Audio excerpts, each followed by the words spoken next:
hampir 64% mengkonsumsi talas sebagai makanan pokok. Halo semuanya, selamat datang di podcast pertamaku, Peanut, Place for Talking About Nutrition. Bareng aku, Zahra Rosyadi. Pada episode perdana yang semoga gak satu-satunya ini, aku sebagai anak Gen Z akan mencoba membahas mengenai hidup sehat milenial dengan kreasi pangan lokal. Saya Ika, mahasiswa agribisnis salah satu universitas di Semarang. Biodiversity loss atau hilangnya keanekaragaman hayati menjadi isu dewasa ini. Lalu bagaimana kita bisa tetap mempertahankannya, tapi di saat bersamaan kita perlu untuk mengolahnya sebagai bahan pangan. Akankah akan mengganggu ketahanan pangan? Nah, Sopi alias Sobat Peanut, hal ini yang disampaikan oleh Mbak Ika tadi akan berkaitan erat dengan peran pangan lokal. Undang-Undang Republik Indonesia Nomor 41 Tahun 2009 merumuskan bahwa pangan lokal adalah pangan yang diproduksi oleh setempat atau suatu wilayah atau daerah untuk tujuan ekonomi dan atau konsumsi. Kalian tahu gak sih sobat? Indonesia adalah negara nomor 3 di dunia yang mempunyai keanekaragaman sumber daya alias mega diversity. Indonesia memiliki ribuan pulau yang berarti juga berjuta kilometer tanahnya membentang. Lagipun, Indonesia merupakan negara tropis di mana matahari selalu cukup menyinari setiap harinya. Indonesia merupakan negara pertanian di mana sumber pangan selalu tersedia apabila kita sebagai rakyat mau mengilhami dan mengupayakannya. Seperti yang dikemukakan Haryono dalam bidang Litbang Pertanian tahun 2021 bahwa Indonesia memiliki potensi sumber daya pertanian spesifik lokasi yang perlu dikembangkan dari Sabang sampai Merauke. Sektor ini juga harus dapat berperan sebagai penyedia bahan baku untuk bahan bakar nabati dan fungsi ekologis bagi masyarakat. Maka sobat, merupakan keharusan bukan bila dilakukan berbagai upaya untuk pengembangan berbagai pangan lokal untuk mendukung ketahanan pangan dan agroindustri. So, untuk Sopi di rumah, tengoklah ke pekarangan rumahmu. Selama matahari masih bersinar, disitulah bisa digunakan untuk pertanian. Pertanian merupakan solusi dari kehidupan. Lebih sehat, lebih bersih, dan lebih aman. Saya Yusuf, 31 tahun, seorang pekerja di salah satu bank swasta. Saya terbiasa makan di luar, terutama fast food, untuk memangkas waktu karena harus bekerja. Namun dewasa ini saya tergerak untuk mengubah pola makan dengan makanan yang organik. Kegodaan hati yang barusan Mas Yusuf sampaikan agaknya menjadi perhatian juga untuk Sopi di rumah. Rasanya hal ini terjadi sudah turun-temurun begitu antar generasi. Bukan hanya milenial saja, tetapi juga kelompok umur di bawahnya.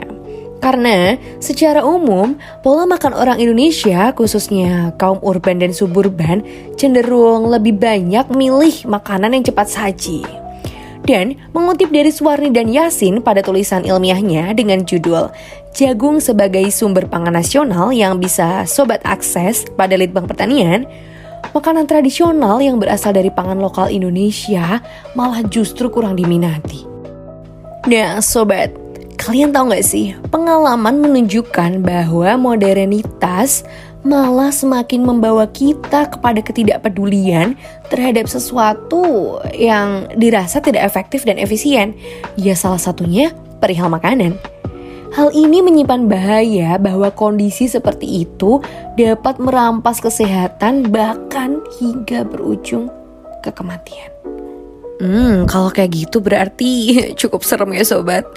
Dan lagi, selera terhadap makanan masih berkutat pada cita rasa dan aroma saja. Faktor gizi dan non-gizi seperti senyawa bioaktif berupa antioksidan, vitamin, dan lain-lainnya itu dari makanan menjadi pertimbangan berikutnya, bahkan berada pada urutan terakhir. Makanan yang tasteful yang beredar di halayak sekarang bak menjadi madu di lidah, tapi racun di perut. Hidangan enak yang menjadi kesukaan, yang lazim bertabur lemak, syarat pengawet, dan rendah serat merupakan pintu masuk menuju dunia lain yang menyisakan penyesalan.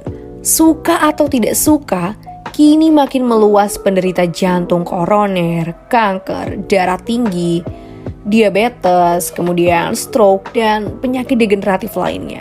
Dan sedihnya, berbagai penyakit ini serangan fajar alias semakin banyak diderita oleh kalangan 40-an tahun. Ya siapa lagi kalau bukan sobat milenial? Nah sobat, di tengah era disrupsi yang serba cepat ini, kerap orang lalai menjaga kesehatannya karena lupa terhadap manfaat fungsional dari makanan itu sendiri. Mengharap untuk mengonsumsi makanan berbasis 4 sehat 5 sempurna yang pernah dipelajari di bangku sekolah dasar dulu itu, kian sirna dari daftar menu keluarga. Sebab GoFood menjadi andalan gizi keluarga yang defisit kandungan antioksidan. Berkaca dari situ, seperti yang sudah kita bahas sebelumnya, pertanian dan pangan lokal adalah solusi. Kita bisa mendukung aktivitas para petani untuk menyediakan makanan organik namun affordable untuk masyarakat. So, sekali dayung 2-3 pulau terlampaui. Dengan harga yang lebih murah, kita dapat manfaat yang lebih banyak. Nah, untuk sobat-sobat Pinat di rumah, aku sudah melakukan sedikit research dari artikel dan jurnal di Indonesia. Dan ternyata begitu banyaknya pangan lokal yang belum tergali dan termanfaatkan secara optimal. Seperti ubi kayu. Mengutip dari salah satu artikel di Badan Litbang Pertanian oleh Suryana pada tahun 2007, mengemukakan bahwa penggunaan ubi kayu untuk pangan, bahan baku industri, dan ekspor masing-masing sebesar 64%, 13%, dan 11% saja. Padahal, ubi kayu memiliki nilai energi yang lebih tinggi dibandingkan kentang, ubi jalar, dan bubur jagung. Nah, kalau Sopi di rumah alias Sobat Pinat di rumah bertanya-tanya nih, emang ubi kayu ini bisa dibikin apa sih? Ubi kayu ini bisa diolah menjadi berbagai camilan daerah seperti getuk, kolak, kemudian ada tiwul, combro, ataupun tape singkong. Bisa juga dijadikan makanan utama dengan direbus atau ditim. Hasil penelitian Budiono pada tahun 2005 menunjukkan bahwa tepung cassava atau tepung dari ubi kayu ini mampu mensubstitusi atau mengganti terigu untuk berbagai produk pangan. Sehingga dari sini diharapkan kita dapat mengurangi impor terigu. Tepung cassava ini salah satu bahan dasar pembuat aneka makanan yang dibutuhkan oleh berbagai industri penghasil jenis makanan, baik makanan pokok maupun cemilan yang sobat di rumah suka beli di supermarket ataupun minimarket. Kemudian ada si talas, salah satu makanan penting di beberapa wilayah Indonesia bagian timur seperti Anyamaru dan Biak Barat di Papua. Mengutip dari salah satu artikel yang pernah aku baca, judulnya The Role of Taro or Caucasia esculenta in the Livelihood of the Local People in the Anyamaru Subdistrict, Sorong Irian Jaya Province, mengatakan bahwa masyarakat Anyamaru hampir 64% mengkonsumsi talas sebagai makanan pokok. Selain dikonsumsi dengan pengolahan yang sederhana seperti dikukus atau digoreng, talas juga dapat diolah menjadi tepung sehingga dapat memperpanjang daya simpannya dan mendiversifikasi hasil olahannya. Tepung talas ini juga dapat dijadikan sebagai bahan dasar pembuatan cookies masa kini ala milenial tentunya. Dan Sopi di rumah jangan lupakan ubi jalar. Ubi jalar dapat dibuat menjadi berbagai produk olahan. Selain dapat dijadikan keripik-keripikan seperti yang kita biasa konsumsi, ubi jalar juga dapat diolah menjadi stik ubi jalar, pasta, saus, selai, mie ataupun jus. Gimana tuh jus ubi jalar? Jadi pengen cobain. Aku Arya, mahasiswa 20 tahun dari Jepara. Selama pandemi, aku jadi sadar untuk memaksimalkan asupan giziku mulai dari suplemen hingga pendayagunaan pangan lokal. Nah, untuk Mas Arya, aku punya tips untuk yang sedang mengupayakan hidup sehat dengan bahan lokal. Yang pertama, perbanyak konsumsi karbohidrat kompleks seperti oats, jagung, gandum, kacang-kacangan, dan biji-bijian. Jadi jangan nasi mulu. Untuk pengolahannya sendiri bisa dengan sederhana ala western gitu, dengan toast atau tanpa olahan. Bisa juga dengan diolah menjadi makanan khas daerah kalian. Tips yang kedua, perbanyak konsumsi protein yang berkualitas. Dan protein ini sebenarnya dapat dengan mudah didapat dan diolah di sekitar kita. Tentu dengan harga yang juga murah. Bisa dengan kedelai atau hasil olahannya seperti tempe, tahu, atau oncom. Bisa juga dari biji-bijian. Kemudian yang selanjutnya, pilihlah lemak yang sehat.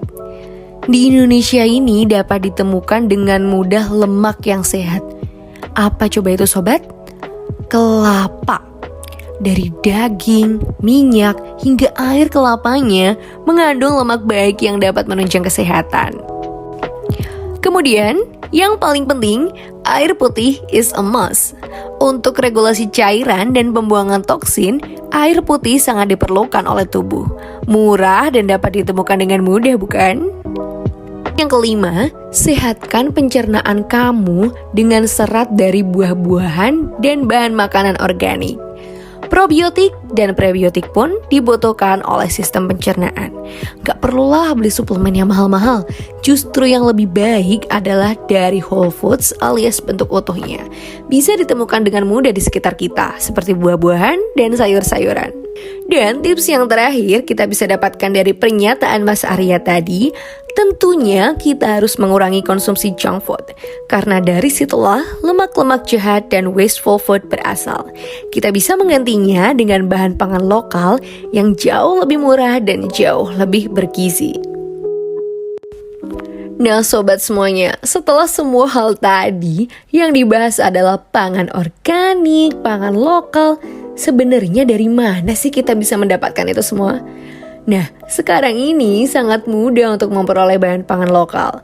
Kamu nggak hanya bisa menemukannya di pasar atau supermarket konvensional, namun banyak juga produsen yang memasarkan produknya melalui media sosial atau marketplace online dengan packaging yang lebih milenial tentunya.